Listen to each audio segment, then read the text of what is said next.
살다 보면 말이죠. 누군가 던진 말 한마디가 오래오래 남을 때가 있습니다. 그때는 무슨 뜻인지 몰랐는데 세월이 지나고 나서야 아, 그 말이 이런 뜻이었구나 싶은 것들이요. 저도 그런 말이 하나 있습니다. 지금도 가끔 떠올리는 말이에요. 그 말을 하신 분은 제 장인어른이셨습니다. 돌아가신 지 벌써 10년이 넘었는데 그분이 하신 말씀이 아직도 귓가에 맴돕니다. 그때 전 30 중반이었을 겁니다. 젊었죠. 패기도 있었고요. 세상 무서운 줄도 몰랐습니다. 장인어른 댁에 명절 때 갔다가 동네 어른 한 분을 우연히 만났어요. 반갑게 인사를 드렸습니다. 그랬더니 저녁 식사 자리에서 장인어른이 조용히 말씀하셨습니다. 밖에서 아는 척하지 말게. 그 말 한마디였습니다. 그때 저는 솔직히 좀 기분이 이상했어요. 내가 뭘 잘못했나? 인사를 했을 뿐인데 그게 왜 문제가 되는지 몰랐습니다. 그냥 어른한테 인사드린 건데 말이죠. 하지만 장인어른은 더 이상 말씀을 하지 않으셨습니다. 식사를 마치고 그날 저녁 집으로 돌아왔는데요. 그 말이 계속 맴돌았습니다. 아는 척하지 말라니. 대체 무슨 뜻이었을까요? 그날 밤 저는 아내한테 물어봤습니다. 아버님이 왜 그러셨을까? 내가 뭘 잘못한 거야? 아내도 잘 모르겠다고 했습니다. 그러면서 이렇게 말했어요. 아버지는 원래 그런 분이야. 말씀이 많지 않으시잖아. 그렇게 시간이 흘렀습니다. 10년, 20년. 이제 저도 환갑을 넘었고 그때 그 말씀이 무슨 뜻이었는지 조금은 알 것 같습니다. 오늘은 그 이야기를 해볼까 합니다. 말 한마디에 담긴 인생의 무게에 대해서요. 그날은 추석이었습니다. 명절이라 장인어른 댁에 인사를 드리러 갔었죠. 아내와 아이들을 데리고요. 시골 마을이었습니다. 집들이 듬성듬성 있고 마당이 넓은 그런 동네요. 차를 세우고 대문 앞에 섰는데 마침 옆집 어른 한 분이 나오시더군요. 연세가 70 정도 되셨을까요? 제가 먼저 인사를 드렸습니다. 안녕하십니까, 어르신. 그랬더니 그분이 저를 보시더니 잠깐 멈칫하시는 거예요. 그리고 가볍게 고개를 끄덕이시고는 그냥 지나가셨습니다. 저는 그때 별 생각이 없었습니다. 인사 잘 드렸네 정도로 생각했죠. 장인어른 댁에 들어가서 인사를 드리고 차례를 지내고 식사를 했습니다. 그런데 식사를 마칠 때쯤 장인어른이 조용히 말씀하셨습니다. 자네 아까 밖에서 누구 만났나? 예, 옆집 어른 됐습니다. 그래. 그리고 잠깐 침묵이 흘렀습니다. 장인어른은 숟가락을 내려놓으시고 찬찬히 말씀하셨습니다. 밖에서 아는 척하지 말게. 예? 저는 잘 못 알아들었습니다. 자네가 누군지 모르는 사람한테 먼저 인사하지 말라는 얘기야. 아, 그게. 저는 뭐라고 대답해야 할지 몰랐습니다. 장인어른은 더 이상 말씀하지 않으셨습니다. 그냥 조용히 차를 드셨어요. 그 자리가 왠지 무거워졌습니다. 저만 그랬는지는 모르겠지만 아내도 장모님도 별 말씀이 없으셨습니다. 저는 그날 그 자리에서 제가 뭔가 실수를 했구나 하는 걸 알았습니다. 하지만 정확히 뭐가 잘못됐는지는 몰랐어요. 그냥 인사를 한 건데 말입니다. 집에 돌아오는 길에 저는 계속 그 말을 곱씹었습니다. 밖에서 아는 척하지 말라. 처음엔 솔직히 기분이 좀 상했습니다. 내가 잘못한 게 뭐가 있나? 어른한테 인사드리는 게 예의 아닌가요? 저는 그렇게 배워왔습니다. 어른을 보면 먼저 인사를 하라고요. 그런데 장인어른은 그러지 말라고 하셨습니다. 당시 저는 이해가 안 됐어요. 왜 인사를 하면 안 되는 거지? 내가 뭔가 신뢰를 범한 건가? 그날 밤 아내한테도 물어봤지만 아내도 딱 부러지게 설명해 주진 못했습니다. 그냥 아버지가 그러시면 그런 이유가 있으실 거야 정도였죠. 그러면서 이런 말을 했습니다. 아버지는 동네에서 조용히 사시는 분이야. 눈에 띄는 걸 싫어하셔. 그 말을 듣고도 저는 여전히 석연치 않았습니다. 며칠이 지나도 그 말이 자꾸 떠올랐어요. 아는 척하지 말라니. 그게 도대체 무슨 뜻일까? 제가 그 어른을 아는 척한 게 문제였을까요? 그런데 저는 그분을 처음 본 사람이었습니다. 아는 사이도 아니고 그냥 장인어른 댁 옆집 어른일 뿐이었죠. 왜 인사를 하면 안 되는 걸까요? 저는 한참을 고민했습니다. 그렇게 몇 년이 흘렀습니다. 그 사이에 저도 나이를 먹었고 직장에서도 조금씩 자리를 잡았습니다. 아이들도 자랐고요. 장인어른은 그 후로도 몇 번 더 비슷한 말씀을 하셨습니다. 조용히 지내게. 말을 많이 하지 말게. 나서지 말고. 그분은 늘 그런 말씀을 하셨어요. 처음엔 그게 좀 답답했습니다. 왜 그렇게 조심스럽게 사셔야 하나? 하지만 나이를 먹고 나니 조금씩 그 말씀들이 이해가 되기 시작했습니다. 어느 날 제가 40 중반쯤 됐을 때였습니다. 회사에서 있었던 일인데요. 제가 회의 자리에서 한 말이 문제가 된 적이 있습니다. 별 생각 없이 던진 농담 한마디가 아는 척이라는 게 뭘까요? 단순히 인사를 하는 것만을 말하는 게 아니었습니다. 장인어른이 하신 말씀의 진짜 뜻은 함부로 나서지 말라는 거였어요. 내가 누군지 모르는 사람 앞에서 내 존재를 드러내지 말라. 그런 뜻이었습니다. 왜 그래야 할까요? 시골 동네의 어른들은 다 아는 사이입니다. 누가 누구의 사위인지, 누가 어디서 왔는지, 누가 무슨 일을 하는지 다 알고 있어요. 그런데 제가 먼저 인사를 한다는 건 저는 장인어른의 사위입니다라고 제 정체를 드러내는 행위였던 겁니다. 그럼 그 어른은 어떻게 반응해야 할까요? 저를 모르는데 인사를 받으면 이 사람이 누구지? 하고 궁금해질 겁니다. 그러면 나중에 누군가한테 물어보겠죠. 아까 그 젊은 사람이 누구더냐? 그러면 소문이 납니다. 아, 저 집 사위가 와 있구나. 어디서 왔다더라? 무슨 일 한다더라? 이런 식으로요. 장인어른은 그걸 원하지 않으셨던 겁니다. 조용히 눈에 띄지 않게 살고 싶으셨던 거예요. 사위가 나서서 인사를 하고 다니면 동네에서 입방아에 오를 수 있습니다. 저 집 사위 참 예의 바르다더라. 그런 말이 나오면 좋은 거 아니냐고요? 겉으로는 그렇게 보일 수 있습니다. 하지만 그 안에는 미묘한 것들이 있어요. 저 집 사위가 와 있네? 명절인데 당연히 와야지. 근데 저 사람 어디 사는 사람이더라? 이런 말들이 오가는 겁니다. 장인어른은 그런 말들이 생기는 걸 원하지 않으셨던 거죠. 시골 동네에는 보이지 않는 법칙이 있습니다. 누가 정한 건 아니지만 다들 그 법칙을 따릅니다. 그중 하나가 거리입니다. 사람과 사람 사이의 거리요. 동네 사람들끼리는 다 아는 사이지만 그렇다고 해서 막 편하게 지내는 건 아닙니다. 적당한 거리가 있어요. 인사는 하되 깊이 말을 섞지는 않습니다. 서로 안부는 묻되 사생활에 깊이 들어가지는 않아요. 그게 오래 함께 사는 방법입니다. 너무 가까우면 부딪히고 너무 멀면 서먹해집니다. 그 중간에 어디쯤에서 사람들은 서로를 지켜보며 살아갑니다. 그런데 외지에서 온 사람이 그 거리를 모르고 함부로 들어오면 어떻게 될까요? 동네 사람들은 불편해합니다. 저 사람은 왜 저러지? 우리를 뭘로 보고 저렇게 스스럼없이 구나. 이런 생각을 하게 되는 거예요. 장인어른은 그걸 아셨던 겁니다.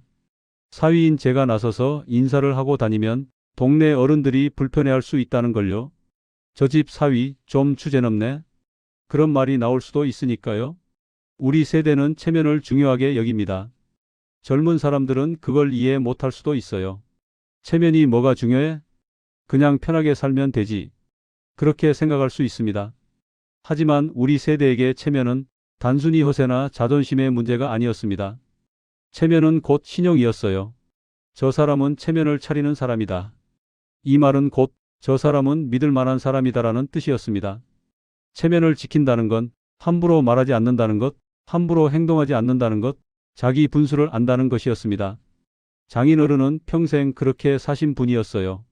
말씀이 많지 않으셨고 동네에서 조용히 사셨습니다. 누구와도 크게 다투지 않으셨고 누구에게도 폐를 끼치지 않으셨죠. 그분의 체면은 그렇게 지켜졌습니다. 그런데 사위인 제가 동네에서 나서서 이것저것 말하고 다니면 그게 장인어른의 체면에 금이 갈 수 있는 겁니다. 저 집 사위 좀 가벼워. 그런 평가가 나오면 그건 곧 장인어른에 대한 평가로 이어집니다. 저 집 사람들이 원래 그렇나 보네. 그렇게 되는 거죠. 누군가에게는 불편하게 들렸던 거죠. 그 사람이 직접 말하진 않았지만 분위기가 이상해졌습니다. 나중에 동료가 조용히 귀띔을 해줬어요. 형, 아까 그 말 좀 조심했어야 했어요. 그제야 저는 깨달았습니다. 아, 내가 말을 함부로 했구나. 그때 문득 장인어른의 말씀이 떠올랐습니다. 밖에서 아는 척하지 말게. 그 말의 뜻이 조금 보이기 시작했어요. 아는 척이라는 게 뭘까요? 단순히 인사를 하는 것만을 말하는 게 아니었습니다.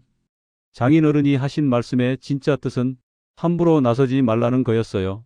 내가 누군지 모르는 사람 앞에서 내 존재를 드러내지 말라. 그런 뜻이었습니다. 왜 그래야 할까요? 시골 동네의 어른들은 다 아는 사이입니다. 누가 누구의 사위인지, 누가 어디서 왔는지, 누가 무슨 일을 하는지 다 알고 있어요. 그런데 제가 먼저 인사를 한다는 건 저는 장인어른의 사위입니다라고 제 정체를 드러내는 행위였던 겁니다. 그럼 그 어른은 어떻게 반응해야 할까요? 저를 모르는데 인사를 받으면 이 사람이 누구지? 하고 궁금해질 겁니다. 그러면 나중에 누군가한테 물어보겠죠. 아까 그 젊은 사람이 누구더냐? 그러면 소문이 납니다. 아, 저 집 사위가 와 있구나. 어디서 왔다더라? 무슨 일 한다더라? 이런 식으로요. 장인어른은 그걸 원하지 않으셨던 겁니다. 조용히 눈에 띄지 않게 살고 싶으셨던 거예요. 사위가 나서서 인사를 하고 다니면 동네에서 입방아에 오를 수 있습니다. 저 집 사위 참 예의 바르다더라.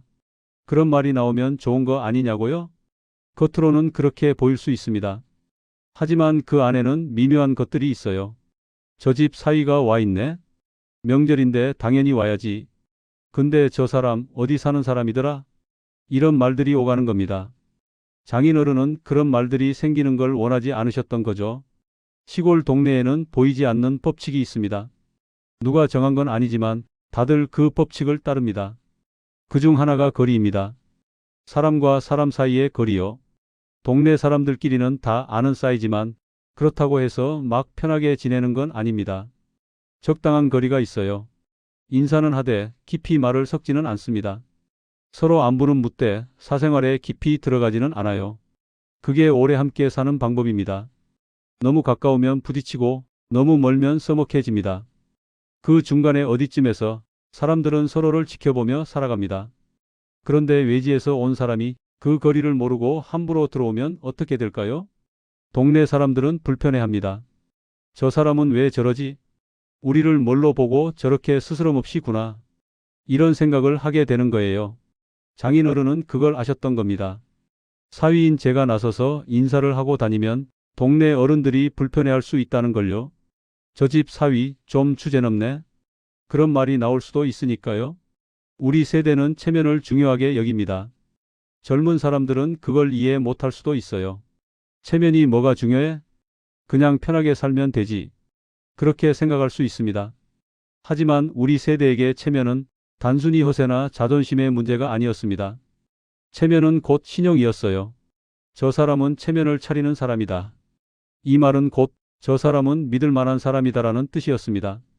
체면을 지킨다는 건 함부로 말하지 않는다는 것, 함부로 행동하지 않는다는 것, 자기 분수를 안다는 것이었습니다. 장인어른은 평생 그렇게 사신 분이었어요. 말씀이 많지 않으셨고 동네에서 조용히 사셨습니다. 누구와도 크게 다투지 않으셨고 누구에게도 폐를 끼치지 않으셨죠. 그분의 체면은 그렇게 지켜졌습니다. 그런데 사위인 제가 동네에서 나서서 이것저것 말하고 다니면 그게 장인어른의 체면에 금이 갈 수 있는 겁니다. 저 집 사위 좀 가벼워. 그런 평가가 나오면 그건 곧 장인어른에 대한 평가로 이어집니다. 저 집 사람들이 원래 그렇나 보네. 그렇게 되는 거죠.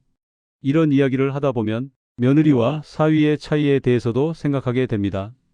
옛날부터 며느리는 집안 사람으로 여겨졌습니다. 시댁에 들어가면 그 집 사람이 되는 거죠. 그래서 며느리는 시댁 식구들과 함께 움직입니다. 명절에도 제사에도 집안일에도요. 하지만 사위는 조금 다릅니다. 사위는 손님입니다. 평생 손님이에요. 아무리 오래 다녀도 아무리 친해져도 사위는 그 집안의 완전한 일원은 아닙니다. 그게 현실이에요. 장인어른도 그걸 아셨던 것 같습니다. 저를 사위로 받아들이시되 저를 동네 사람들에게까지 드러내고 싶지는 않으셨던 거죠. 저 사람은 우리 사위입니다라고 굳이 알릴 필요가 없었던 겁니다. 명절 때 잠깐 왔다가 가는 사람, 그 정도로만 인식되면 되는 거였어요. 그게 장인어른이 생각하시는 적당한 거리였습니다. 저는 그걸 이해하는데 시간이 걸렸습니다. 젊었을 때는 왜 나를 숨기려고 하시나 하는 생각도 들었어요. 하지만 나이가 들고 나니 그게 숨기는 게 아니라 배려였다는 걸 알게 됐습니다. 장인어른은 말씀이 적으셨습니다. 명절 때 배워도 식사 자리에 앉아도 긴 이야기를 나누신 적이 거의 없어요. 잘 지내나? 예, 잘 지냅니다. 그래, 수고하네. 그 정도였습니다. 처음엔 그게 좀 서먹하게 느껴졌어요. 장인어른이 나를 어려워하시나? 아니면 내가 마음에 안 드시나? 그런 생각도 들었습니다. 하지만 시간이 지나면서 그분이 원래 그런 분이라는 걸 알게 됐습니다. 말을 아끼는 분이셨어요. 꼭 필요한 말만 하셨고 나머지는 침묵으로 대신하셨습니다. 그게 장인어른의 방식이었습니다. 그분은 말이 시가 된다는 걸 아셨던 것 같아요. 함부로 한 말이 나중에 어떻게 돌아올지, 말 한마디가 얼마나 무거울 수 있는지 평생을 살아오시면서 체득하셨던 거죠. 그래서 더욱 말을 아끼셨던 겁니다. 저는 지금 그 말씀들을 떠올립니다. 밖에서 아는 척하지 말게. 조용히 지내게. 나서지 말고. 그 짧은 말씀들 속에 얼마나 많은 의미가 담겨 있었는지 이제는 조금 알 것 같습니다. 환갑을 넘기고 나니 사람을 대하는 게 조심스러워집니다. 젊었을 때는 몰랐어요. 사람 만나는 게 즐거웠고 말하는 것도 좋아했습니다. 친구도 많이 사귀고 동호회도 다니고 모임도 자주 나갔죠. 그런데 나이가 들수록 그런 게 조금씩 부담스러워집니다. 굳이 내가 나서야 하나? 말을 많이 할 필요가 있나? 이런 생각이 드는 거예요. 그리고 실제로 말을 줄이게 됩니다. 꼭 필요한 말만 하고 나머지는 듣는 쪽으로 돌아서게 돼요. 이게 나이 드는 거구나 싶습니다. 젊었을 때는 세상에 할 말이 많았어요. 내 생각, 내 의견, 내가 아는 것들을 사람들한테 들려주고 싶었습니다. 하지만 지금은 다릅니다. 내가 아는 게 정말 맞는 건지, 내 의견이 꼭 필요한 건지, 그걸 먼저 생각하게 됩니다. 그리고 대부분의 경우 굳이 말하지 않아도 된다는 결론에 도달해요. 그게 나이가 주는 지혜인 것 같습니다. 젊었을 때는 아는 사람이 많은 게 자랑이었습니다. 나는 인맥이 넓어. 그게 곧 능력처럼 여겨졌죠. 명함도 많이 돌리고 사람도 많이 만나고 연락처도 잔뜩 모았습니다.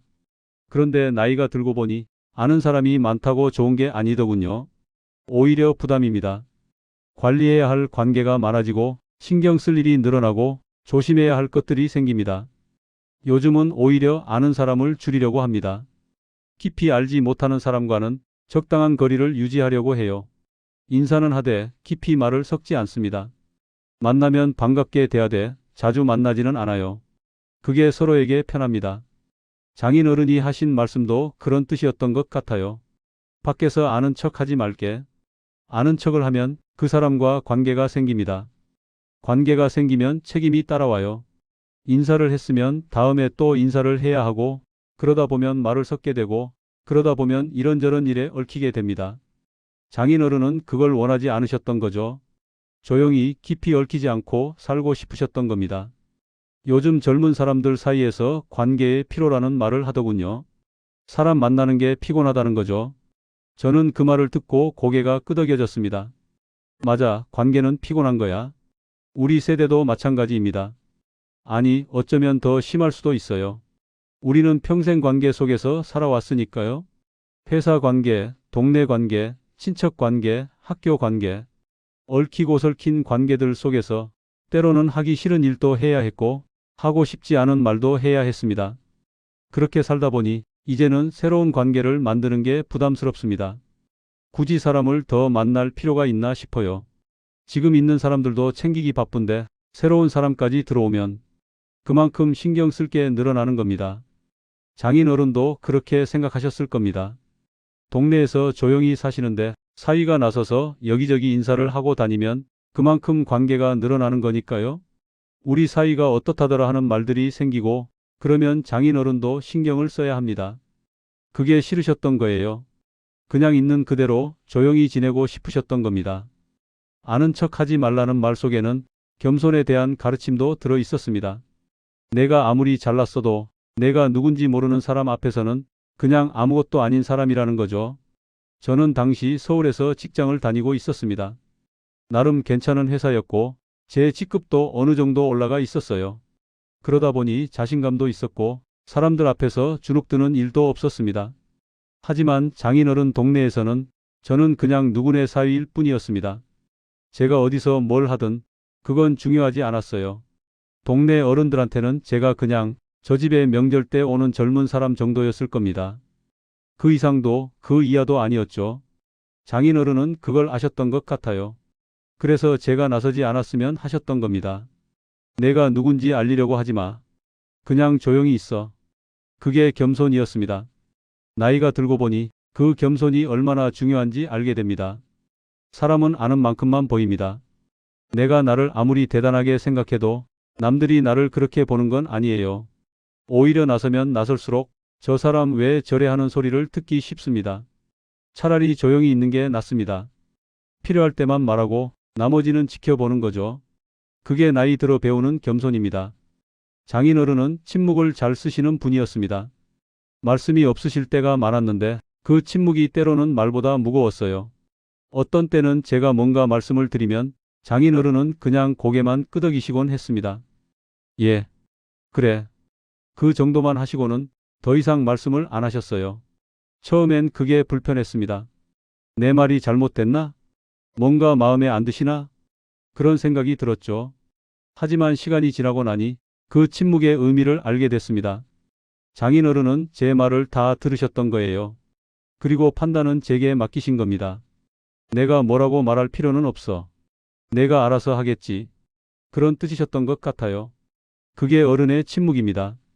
모든 걸 다 말하지 않아도 상대방이 알아듣기를 기대하는 거죠. 그리고 대부분의 경우 사람들은 알아듣습니다. 말하지 않아도 느껴지는 것들이 있으니까요. 밖에서 아는 척 하지 말게. 그 한마디를 하신 후 장인어른은 더 이상 설명하지 않으셨습니다. 왜 그래야 하는지, 어떻게 해야 하는지 아무 말씀도 안 하셨어요. 그냥 그 한마디만 던지시고는 제가 알아서 깨닫기를 기다리셨던 겁니다. 그리고 저는 10년이 넘는 시간 동안 그 말의 의미를 조금씩 이해하게 됐습니다. 요즘 젊은 세대와 우리 세대는 많이 다릅니다. 젊은 사람들은 솔직한 걸 좋아해요. 그냥 말하면 되잖아요. 왜 돌려서 말해요? 이렇게 생각합니다. 틀린 말은 아닙니다. 솔직한 게 좋을 때도 있으니까요. 하지만 우리 세대는 조금 다릅니다. 모든 걸 다 말로 하지 않아도 된다고 배웠어요. 어떤 것들은 말하지 않는 게 더 나을 때도 있고 어떤 것들은 시간을 두고 천천히 드러내야 한다고 여겼습니다. 그게 예의였고 배려였고 지혜였어요. 장인어른의 말씀도 그런 맥락이었던 것 같습니다. 굳이 다 드러낼 필요가 없다는 거죠. 보여줄 건 보여주되 감출 건 감추는 거예요. 그게 사람 사는 방법이었습니다. 요즘 젊은 사람들한테 이 이야기를 하면 이해하기 어려워할 것 같습니다. 왜요? 그냥 인사하면 안 돼요? 뭐가 문제예요? 이렇게 물을 겁니다. 그럴 때 저는 뭐라고 설명해야 할까요? 아마 저도 장인어른처럼 그냥 조용히 있는 게 좋아 정도만 말하지 않을까 싶습니다. 길게 설명해봤자 경험하지 않은 사람은 이해하기 어려우니까요. 사이로 산다는 게 쉽지 않습니다. 아무리 잘해도 완전한 가족은 아니에요. 늘 한 발짝 물러서 있어야 하고 조심해야 할 게 많습니다. 장인 장모님 앞에서 어떻게 말해야 할지, 처가 식구들과 어떻게 지내야 할지 늘 생각하게 됩니다. 제 경우에는 다행히 장인어른이 제게 큰 기대를 하지 않으셨던 것 같아요.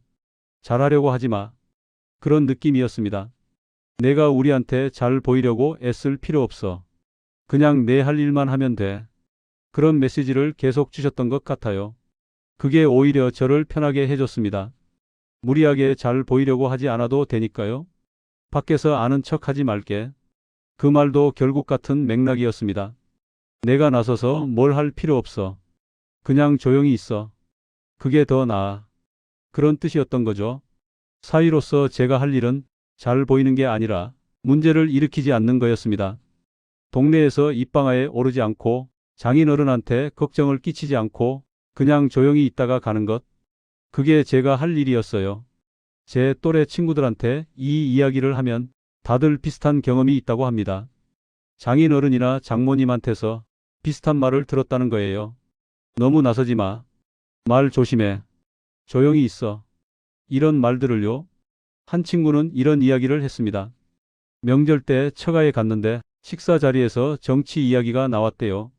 친구가 자기 의견을 좀 말했더니 나중에 장인어른이 따로 부르셔서 자네 그런 이야기는 하지 말게 하셨답니다.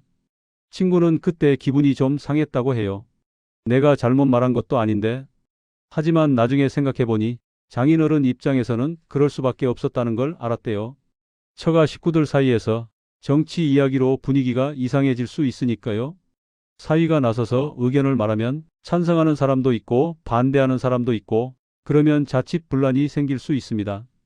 차라리 아예 말을 안 하는 게 낫죠. 또 다른 친구는 이런 경험을 말했습니다. 처가에 일이 있어서 도우려고 했더니 장모님이 괜찮아 그냥 쉬어 하시더래요. 친구는 성의를 보이려고 했던 건데 장모님은 거절하신 겁니다. 친구는 처음엔 섭섭했다고 해요. 내가 돕겠다는데 왜 거절하시지? 하지만 나중에 아내한테 물어보니 우리 엄마는 원래 남한테 신세 안 지려고 하셔라고 하더래요. 사위도 결국 남인 거죠. 아무리 가족이어도 완전한 내 사람은 아니니까요. 이런 이야기들을 나누다 보면 우리는 다들 비슷한 위치에 있다는 걸 느낍니다. 사위라는 자리는 그런 자리예요.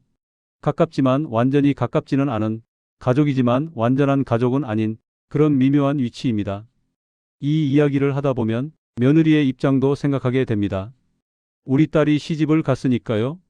이제는 제가 장인 입장이 된 겁니다. 사위를 맞이하는 입장이기도 하고요. 며느리로 사는 것도 쉽지 않을 겁니다.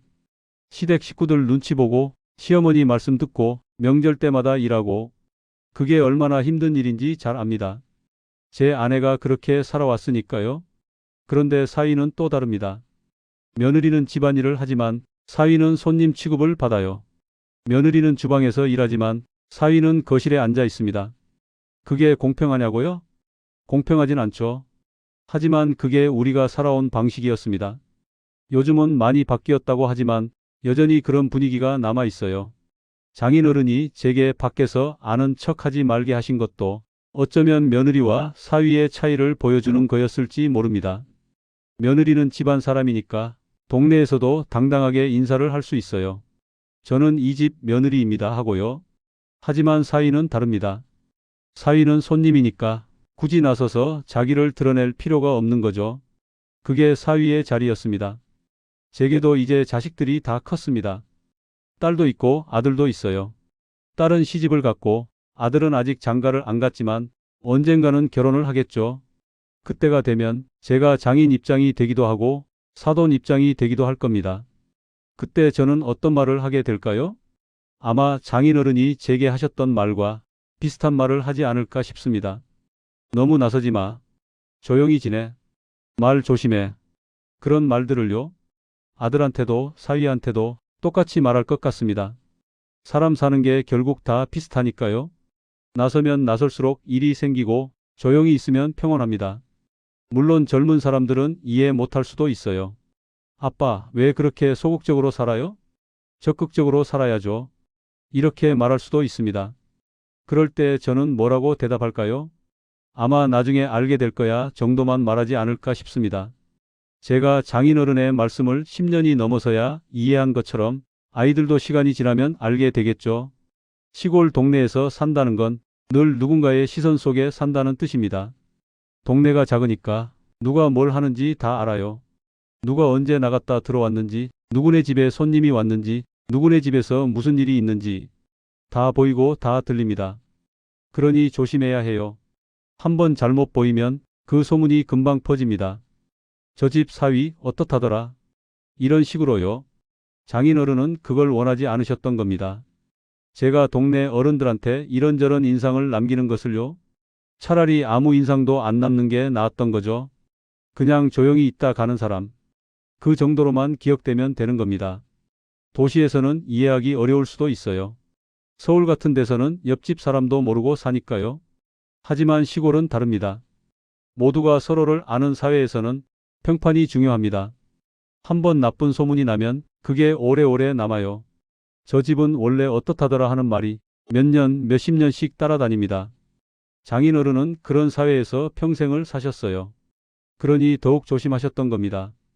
말 한마디, 행동 하나하나가 결국 평판으로 이어진다는 걸 아셨으니까요.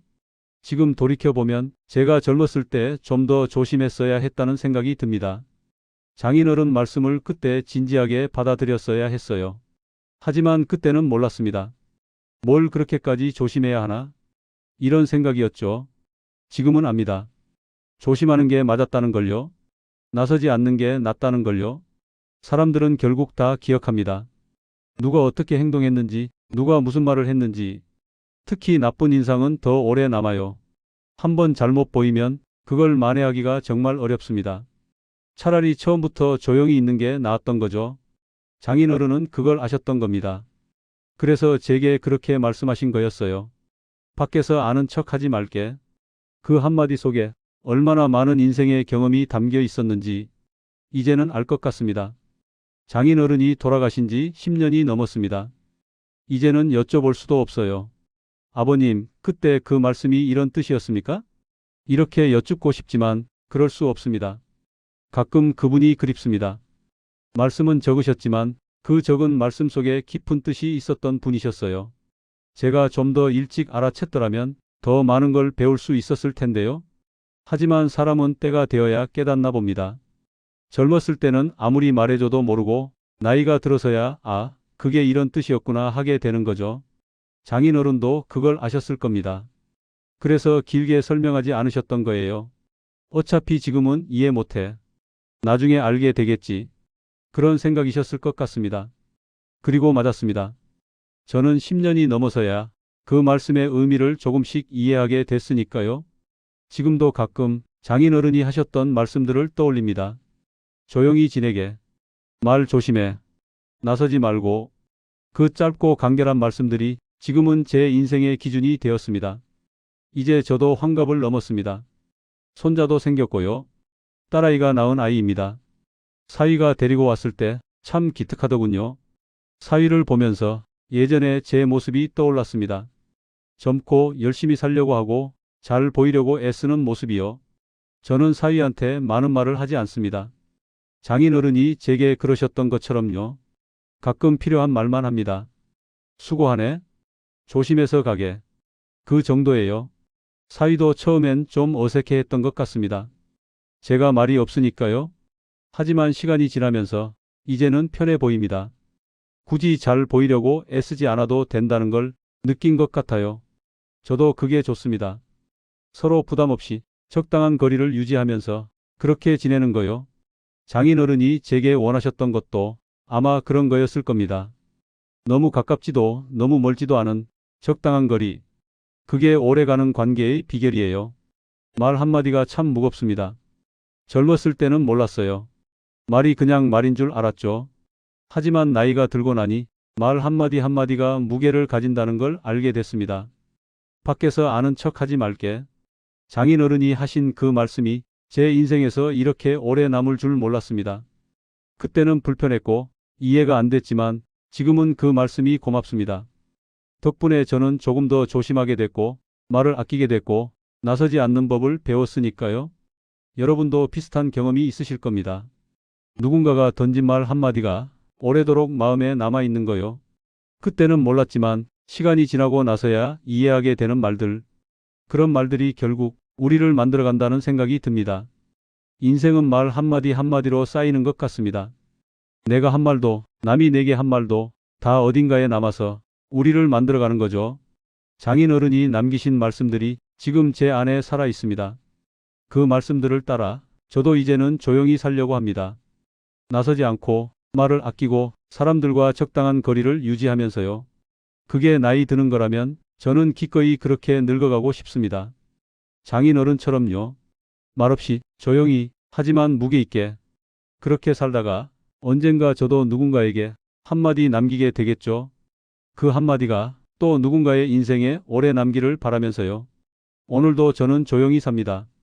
밖에서 아는 척하지 않고 말을 아끼고 그저 제 자리에서. 그게 장인어른이 제게 남기신 것입니다.